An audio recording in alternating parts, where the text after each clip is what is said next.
नमस्कार, 9 बजे की खबरों में आपका स्वागत है। मैं हूं अंजलि इस्टवाल। शुरुआत करते हैं राजनीति से जुड़ी खबर से। आसनसोल से बीजेपी सांसद बाबुल सुप्रियो ने राजनीति से संन्यास लेने का ऐलान किया है। उन्होंने सोशल मीडिया पर एक पोस्ट लिखा और उसके जरिए ये ऐलान किया और उन्होंने कहा कि वो किसी भी और पार्टी में नहीं जाएंगे। उन्होंने कहा कि वो राजनीति में सिर्फ समाज सेवा के लिए आए थे और अब वो अपनी राह बदल रहे हैं। बाबुल सुप्रियो ने यह भी कहा कि बिना राजनीति में आए भी सामाजिक कार्य किए जा सकते हैं। बाबुल सुप्रियो को हाल ही में मोदी सरकार के मंत्रिमंडल विस्तार में जगह नहीं दी गई थी। उन्हें मंत्री पद से इस्तीफा देना पड़ा था।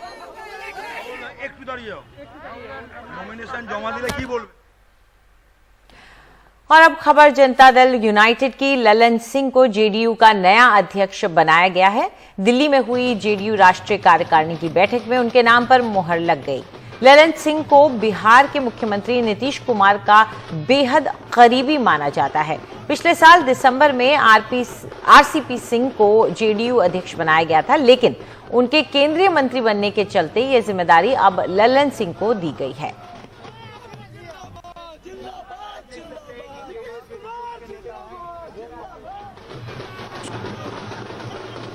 स्वागत योग्य फैसला है। संसद, सरकार, संगठन तीनों क्षेत्रों का विराट अनुभव ललन सिंह जी के पास है। समाजवादी आंदोलन के एक महत्वपूर्ण स्तंभ रहे हैं। कर्पूरी जी और नीतीश कुमार जी के साथ उन्होंने राजनीति की है। 74 आंदोलन की पहली कतार के नेताओं में एक हैं। देखिए, आज जनता दल यूनाइटेड ने श्री ललन सिंह जी को राष्ट्रीय अध्यक्ष बनाया है, उनको नई जिम्मेवारी दी है। मैं इस निर्णय का स्वागत भी करता हूं और आदरणीय ललन बाबू को अपनी ओर से बधाई और शुभकामनाएं भी देता हूं।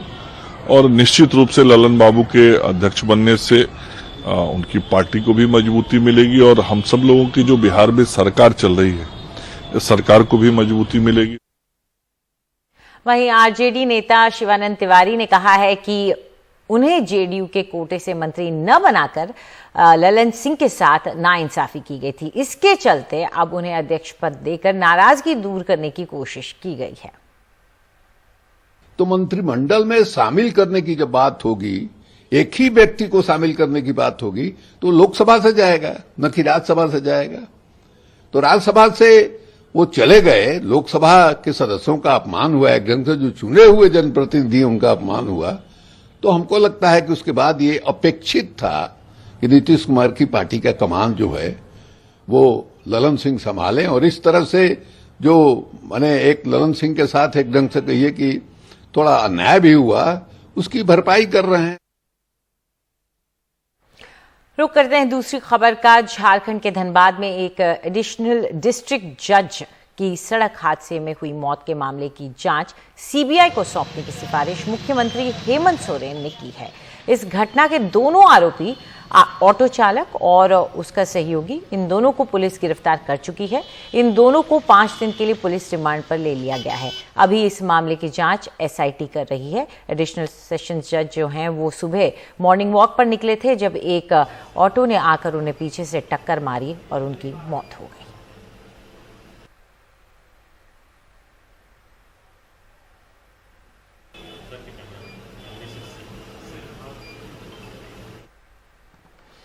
और अब खबर दिल्ली की। ऑपरेशन D24 के तहत दिल्ली पुलिस के 30 अफसरों की टीम ने 6 महीने तक मेहनत की, तब जाकर मोस्ट वांटेड गैंगस्टर काला जठेड़ी गिरफ्त में आया है। काला जठेड़ी के ऊपर 7 लाख रुपए का इनाम था।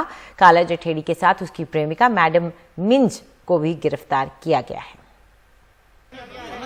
फरवरी 2020 में फरीदाबाद पुलिस की कस्टडी से भागा काला जठेड़ी अब दिल्ली पुलिस के हाथ लगा है। वो रुड़की में अपनी girlfriend lady don madam Minz उर्फ अनुराधा के साथ भेष बदल कर रह रहा था। काला ने नाम बदलकर पुनीत भल्ला और अनुराधा ने पूजा भल्ला रखा हुआ था। दोनों को सहारनपुर से गिरफ्तार किया गया। काला पर 7 लाख रुपए का इनाम था और वो मोस्ट वांटेड था। 30 ऑफिसर एंड मैन पिछले 15 दिन से लगातार रोड्स पे थे, सड़कों पे थे और 10,000 किलोमीटर से ज़्यादा पीछा किया गया है। जो पीछा किया गया है, तो अगर मैं आपसे कहूं कि हम किसी घोस्ट का पीछा कर रहे थे, भूत का पीछा कर रहे थे, तो वो गलत नहीं होगा। जब तक कल ये पकड़ा नहीं गया था तब तक इसका कोई भी पॉजिटिव आइडेंटिफायर, जिसको हम लोग आमतौर पर कहते हैं कि इसका मोबाइल फ़ोन नंबर या IMEI, कल जब तक ये पकड़ा नहीं गया था इसका कोई भी इस तरीके का टेक्निकल आइडेंटिफायर टीम के पास नहीं था। सोनीपत के रहने वाले काला जठेड़ी ने ये अफवाह फैलाई हुई थी कि वो विदेश में है, लेकिन तिहाड़ जेल में बंद गैंगस्टर और काला के करीबी लॉरेंस बिश्नोई से उसका सुराग मिल गया। काला पर हत्या, लूट और जबरन वसूली के 50 से ज्यादा केस दर्ज हैं। पिछले 10 महीने में काला जठेड़ी गैंग ने दिल्ली, हरियाणा, पंजाब और राजस्थान में 25 हत्याओं को अंजाम दिया। दिल्ली में पहलवान सागर धनखड़ हत्याकांड में उसके भांजे सोनू महाल की सुशील पहलवान ने पिटाई की थी। उसके बाद काला ने ओलंपिक पदक विजेता सुशील को मारने की धमकी दी थी। हालांकि सुशील और काला पहले दोस्त थे। सुशील पहलवान काला के भाई की शादी में भी गया था। काला जठेड़ी पर दिल्ली पुलिस ने मकोका भी लगाया हुआ है। काला की जो गर्लफ्रेंड पकड़ी गई है वो पहले राजस्थान के गैंगस्टर आनंद पाल की गर्लफ्रेंड थी, लेकिन आनंद पाल के एनकाउंटर के बाद राजस्थान पुलिस की कस्टडी से फरार हो गई थी। लॉरेंस बिश्नोई के जरिए वो काला से मिली, फिर अनुराधा उर्फ मैडम मिंज के इशारे पर काला जठेड़ी राजस्थान में जबरन उगाही और कत्ल जैसे संगीन वारदातों को अंजाम देता था। अनुराधा AK-47 से फायरिंग भी कर चुकी है। इसके पोजीशन से इसकी एक बहुत ही इसकी पर्सनल फेवरेट पिस्टल है, चाइनीज़ पिस्टल है, वो रिकवर हुई है, बहुत ही सोफिस्टिकेटेड।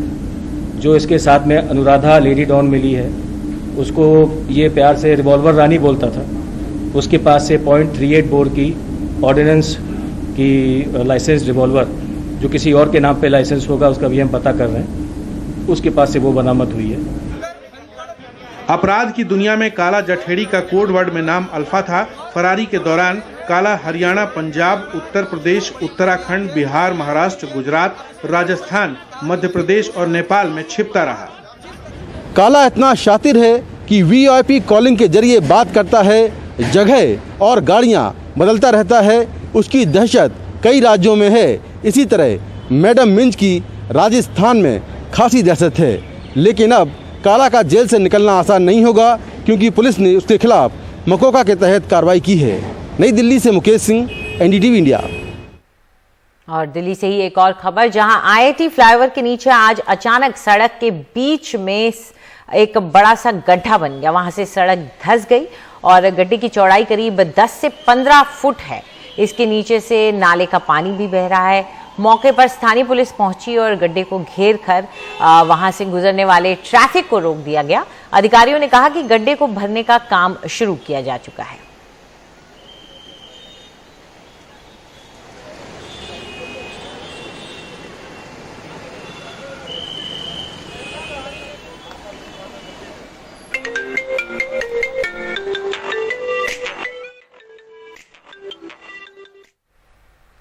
और खबर वाराणसी से, जहां पर बारिश के चलते गंगा नदी का जलस्तर लगातार बढ़ रहा है। गंगा नदी का जलस्तर बढ़ने से कई घाटों में पानी भर गया है और घाटों का आपस में संपर्क टूट गया है। वाराणसी के कुछ मंदिरों में भी पानी अंदर घुसता हुआ नजर आ रहा है।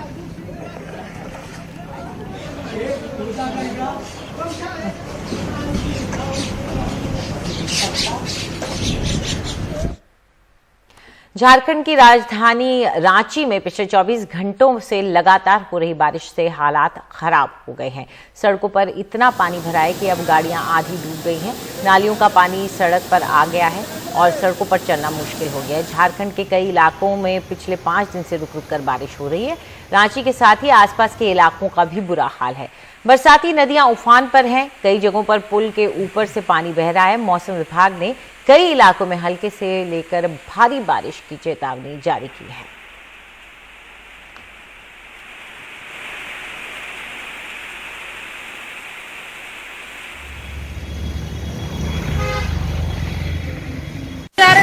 पता नहीं, घर में जब उठ रहे हैं तो देख रहे हैं कि एकदम पूरा इतना पानी, पूरा कपड़ा लता सब भीग गया। अभी तक कोई नहीं आया है। बहुत दिक्कत है। हम लोग तो सोने जा रहे हैं तो सब पानी एक बैग घुस गया, तो हम देखते हैं बता के हमको बगल आ मदद किया हमको। आलू प्याज राशन सब चल गया। अब बच्ची इतना रो रही से रो रही मेरा कोई नहीं चल, मेरे सामान नहीं, मेरा पैसा नहीं।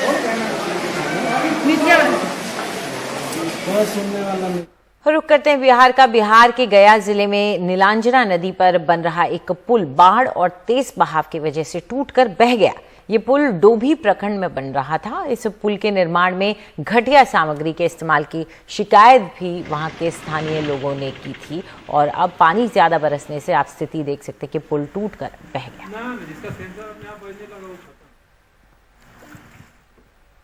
बाइक हुआ तो पूरा डूब।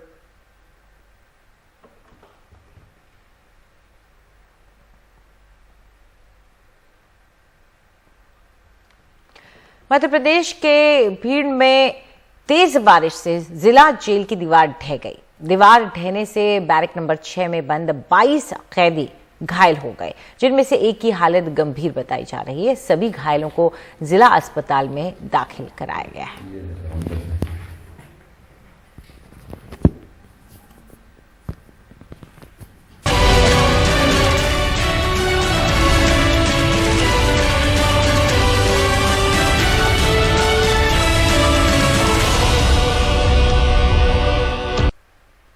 असम और मिजोरम के बीच सीमा विवाद को लेकर जारी तनाव कम नहीं हो रहा है। अब मिजोरम में असम के मुख्यमंत्री हेमंत बिस्वा शर्मा और 6 अधिकारियों के खिलाफ एफआईआर दर्ज की गई है। हेमंत बिस्वा शर्मा पर हत्या की कोशिश समेत कई धाराओं में मामला दर्ज किया गया है। जिन 6 अधिकारियों के खिलाफ एफआईआर हुई है उनमें आईजीपी, डीआईजी और एसपी शामिल हैं। इसके अलावा कछार जिले के डीसी का नाम भी इसमें शामिल है। 200 अज्ञात पुलिस वालों के खिलाफ भी एफआईआर दर्ज की गई है।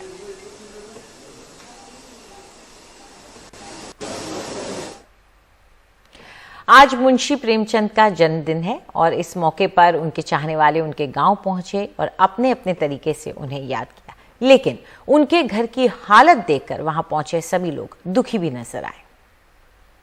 रिम जिम पड़ ले फुहार, सुंदर देशवा हमारे रिम जिम पड़ ले। मुंशी प्रेमचंद के आंगन में कजरी गाकर प्रेमचंद को याद करते ये कवि जयशंकर जय हैं। हमारे मुंशी जी के जयशंकर जय अपने चंद साथियों के साथ मुंशी प्रेमचंद का जन्मदिन मनाने उनके घर पहुंचे हैं।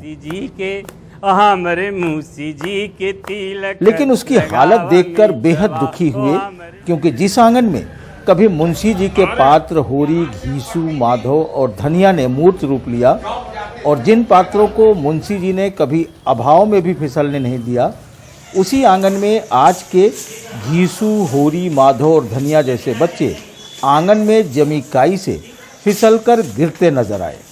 साल भर से इस मकान के अंदर बरसात का पानी भर जा रहा है और आप यहाँ काई जितना लगा है, इससे आप आभास लगा सकते हैं, अनुमान लगा सकते हैं। और इस मकान का कोई देख रेख करने वाला नहीं है। लेकिन आज आप ये देखेंगे कि लाइट, बिजली, अलग पलग, ट्यूबलाइट, होल्डर सब एकदम बोर्ड वगैरह सब उखड़ गया और कोई देख रेख करने वाला नहीं है।